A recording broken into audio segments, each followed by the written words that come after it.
বাকি কাজ শেষ না করেই ঢাকা গাজীপুর বিআরটি প্রকল্প বাতিল করার নীতিগত সিদ্ধান্ত নিয়েছে সরকার। সরে আসছে বাসভিত্তিক দ্রুতগতির পরিবহন ব্যবস্থার মূল পরিকল্পনা থেকেও। সাধারণ সড়কের মতোই ব্যবহৃত হবে বিআরটি করিডোর, থাকতে পারে টোলের ব্যবস্থা।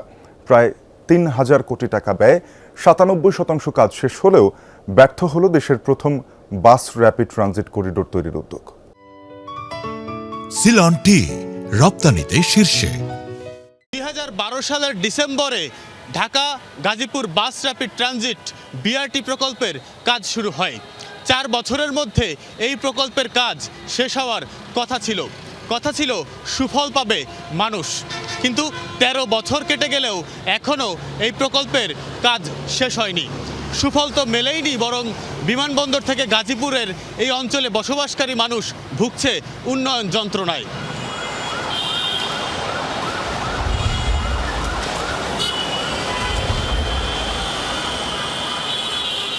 বিশ কিলোমিটারের ওপর এ রাস্তাটি বাড়ানোর কথা যানবাহনের গতি। উল্টোপাল্টা ব্যবস্থাপনায় গতি তো বাড়েইনি, বরং আরও কমেছে। হওয়ার কথা নিরাপদ, হয়েছে ছিনতাইকারী মাদকসেবীদের অভয়াশ্রম। অভিভাবকহীন বিআরটি রাস্তার অন্ধকার স্টেশনগুলোর সামনে দিয়ে দিনের বেলায়ও চলতে ভয় পান পথচারীরা। পুলিশের টহল নেই, প্রকল্প সংশ্লিষ্ট কেউ নেই দেখার জন্য। সকাল বিকাল জাম লেগেই থাকে এখানে, মানুষ দিতে পারাবার করে গাড়ি ব্রেক করে থামে থাকে, আর অটো রিক্সা অবরোধ রিক্সা। এটার কারণে আবার রাস্তাটা জ্যামও হচ্ছে, যেহেতু রুটগুলো ছোট হয়ে গেছে। বিআরটির ভিতরে লোকজন বসে বসে মাদক সেবন করে, এর ভিতরে আর ছিনতাই, এই টঙ্গীর ভিতরে ছিনতাইটা আর কি বেশি। পারাপারের সময় অনেক অ্যাক্সিডেন্ট হয়, এই যে ব্রিজ থেকে গাড়ি নাইমা আসার পর অ্যাক্সিডেন্ট হয়। প্রকল্পটির প্রাথমিক ব্যয় ২,০৩৮ কোটি টাকা ধরা হলেও পরে কয়েক দফা অর্থ বরাদ্দ বাড়িয়ে এ যাবৎ খরচ প্রায় ৩,০০০ কোটি টাকা। যদিও প্রকল্পের ৩% কাজ এখনও বাকি। জুলাই গণঅভ্যুত্থানের পর পালিয়ে যায় প্রকল্পের ঠিকাদার। অন্তর্বর্তী সরকারের সময় আরও ৩,০০০ কোটি টাকা চাওয়া হয় বাকি কাজ শেষ করতে। নাকচ করে তা ফেরত পাঠায় তৎকালীন পরিকল্পনা কমিশন। ২০২৪-এর ডিসেম্বরের পর এই প্রকল্পে আর কোনো কাজ হয়নি। এবার সরকারের নীতিগত সিদ্ধান্ত বাতিল হচ্ছে এ প্রকল্প। জানা গেছে, সড়ক মন্ত্রণালয়ের বৈঠকে প্রকল্পটি আনুষ্ঠানিকভাবে বন্ধের সিদ্ধান্ত হয়েছে। বিআরটি রোড ব্যবহার হবে সাধারণ রাস্তার মতোই, থাকতে পারে টোলের ব্যবস্থাও। এ বিষয়ে পদক্ষেপ নিতে পরিকল্পনা কমিশনে প্রস্তাব পাঠানো হচ্ছে, অপেক্ষা কেবল একনেকের অনুমোদনের। বিআরটি চাপানোর জন্য যা যা করা দরকার সেটা করে একটা মেকি ফিজিবিলিটি স্টাডি করেছে। শুরু থেকে এই প্রকল্পের পরামর্শক যোগাযোগ বিশেষজ্ঞ অধ্যাপক শামসুল হক। কেন এই বিলম্ব, পরিকল্পনার ত্রুটি ও ভবিষ্যতের করণীয় নির্ধারণে বর্তমান সরকার ক্ষমতা গ্রহণের পর তার নেতৃত্বে একটি কমিটি গঠন করা হয়। তাদের তদন্ত রিপোর্টে বলা হয়, প্রকল্প বন্ধের জন্য অবশিষ্ট যতটুকু কাজ করা প্রয়োজন তা করে এখনই এটি বন্ধ করা দরকার।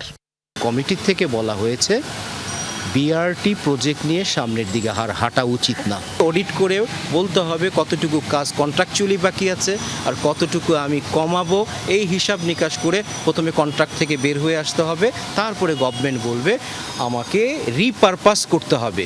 মাঝখানে নতুন কিছু সেফটি এলিমেন্ট নিয়ে আসলে পরে দ্রুত গতিতে চললেও নিরাপত্তাটা নিশ্চিত হবে।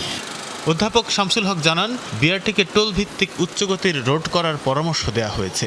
এছাড়া করিডোরটিতে নিয়ন্ত্রিত প্রবেশাধিকার, দুই পাশে সার্ভিস রোড নির্মাণে পৃথক প্রকল্প নেয়ার প্রস্তাব দেওয়া হয়। বলেন, বিদ্যমান বিআরটি স্টেশনগুলো এখনই না ভেঙে টোল আদায়ের জন্য প্রস্তুত করা যেতে পারে। টেকনিক্যাল রিপোর্টে আমরা দেখিয়েছি বিআরটিটা এটার জন্য প্রযোজ্য হবে না, হিতে বিপরীত হবে।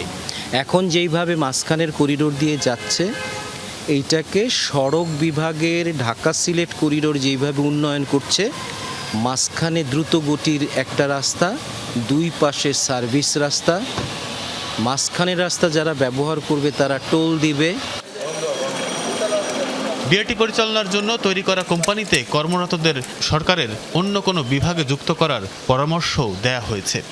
এই সংস্থাকে সরকারের কোনো একটা জায়গায় অ্যাবজর্ব করে নেওয়াটা দূরদর্শী সিদ্ধান্ত হবে।